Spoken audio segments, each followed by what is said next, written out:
First poem is about my daughter Beth, inspired by my daughter Beth, who is the principal of a school in Brooklyn. Okay, and she's 33 years old, but she looks 17. Okay? And so when she took the job the first time, she knew she had to kind of have a sense of authority about how she looked. And so, of course, we had to shop to try to, at least so she could present herself in some kind of authoritative attire. And this is just written about her. A woman with ideas. She walks to the subway every morning and dressed like a woman with ideas she means to share. Gentle, reserved, not to be mistaken as one without passion. She enters a world of the streets, of malfeasance, where children learn to fear and hate authority, their needs an afterthought or fodder for the perversion of others. For her, a world of potential where knowledge is self-empowerment, where will and opportunity converge in the nurturance and education of children.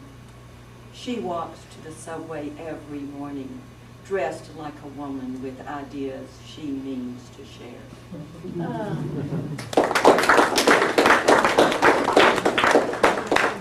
Okay. And this next poem, I think I read it months and months and months ago, or maybe last year, but it's about my neighbor's great-grandfather and his wife. Yeah, she tells me stories and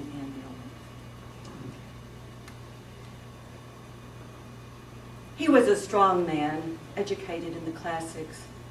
Henry Monroe could sit with former or president as one of them, never boasting or looking down. Being Monroe was enough for any man. More than anything, Monroe loved Mamie Elizabeth. He was astonished and grateful when she said yes to him at 16. A rich life they built together with pitfalls and highs of regular folks. And there was always love.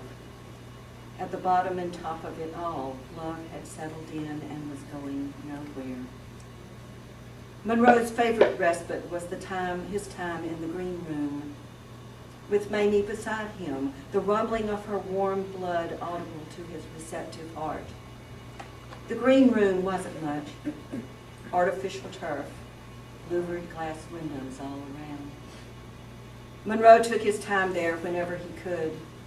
The peace of solitude was welcome, but he would miss the comfort of his wife's presence and call out to her, "Mamie, come sit. I have things to say. I want to hear about your day." Well, Mamie would set aside her sourdough or come in from the clothesline, and they would sit together, sometimes touching, and watch as cars passed or the neighbors planted annuals.